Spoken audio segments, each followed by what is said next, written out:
Party.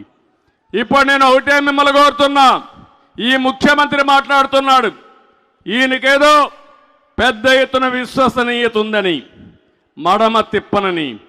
ఒక్కసారి ఆయన మాటలు నిందాం. ఇలాంటి వాడు ఈ రాష్ట్రానికి ముఖ్యమంత్రిగా అర్హుడా అని మీకు ఒక ఆలోచన వస్తుంది. ఒక్క నిమిషం మీరు వినండి.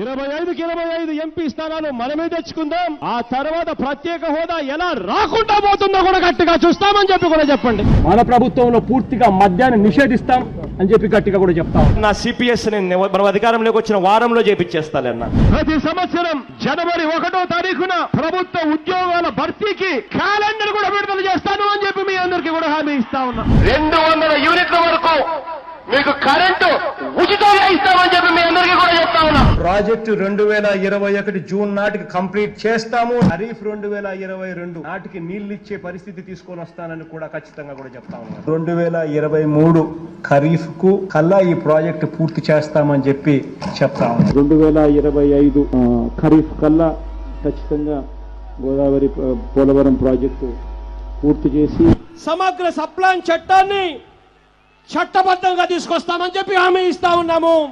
3వ వంతు నిధులు బీసీలకు కేటాయిస్తాము అని చెప్పి హామీ ఇస్తా ఉన్నాను మీ అందరికీ. ఇలా ఉట్టి బీసీలకే 139 కార్పొరేషన్లు పెడతామని చెప్పి మీ అందరికీ హామీ ఇస్తా ఉన్నాను.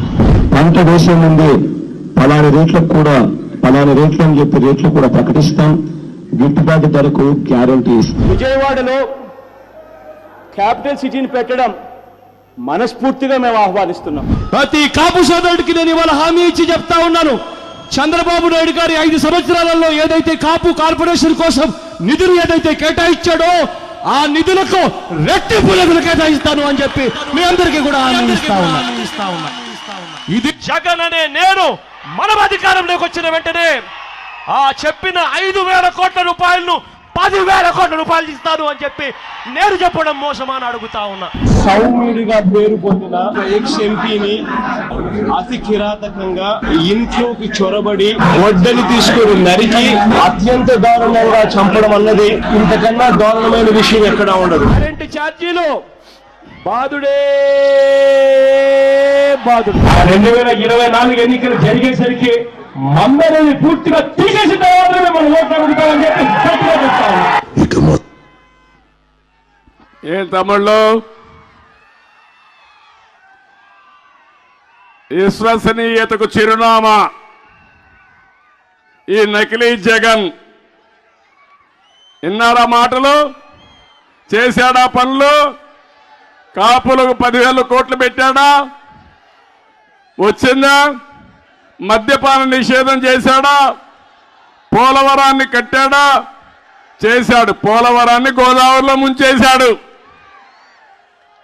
ఒకటి కాదు, అతను ఏది చెప్పినా రివర్స్ గేర్లోనే ఉంటాడు.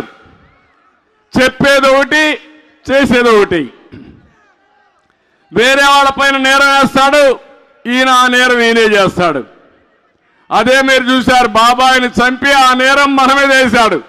ఎలాంటి రకం అంటే చంపి ఆ గొడ్డని మన చేతిలో ఉన్నట్టు చూపించి మనల్ని పోలీస్ స్టేషన్ తీసుకుపోయి జైల్లో పెట్టి తద్వారా ఈయన రాజకీయం చేయాలనుకుంటున్నాడు. జగన్ నీ పని అయిపోయింది, నిన్ను అర్థం చేసుకున్నారు. అందుకే ఒక మాట మాట్లాడుతున్నాడు. సీన్ అర్థమైపోయింది, తిరగబడింది. అందుకే ఇప్పుడు ఏమంటున్నానంటే పెత్తందారులకి పేదవాళ్ళకి పోరాటం అంట.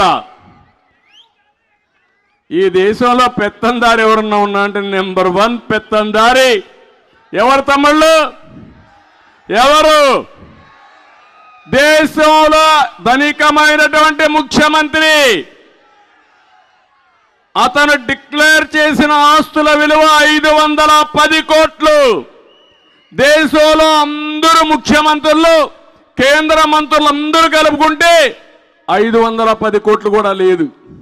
పాపం జగన్ ఎంత పేదవాడంటే ఆయనకి ఎక్కడ ఇల్లు కూడా లేదు. ఉందా ఇల్లు? డ్రాయర్ కూడా లేదు కదా, ప్యాంటు షర్టే కదా, డ్రాయర్ కూడా లేదు. చాలా పేదవాడు.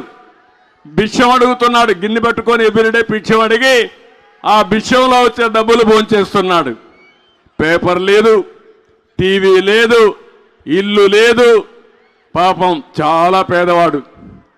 తల్లి లేదు, చెల్లెలు లేదు, బాబాయ్ లేడు, తండ్రి లేడు. ఏం తమ్ముళ్ళు, అవునా కాదా? వాస్తవేనా?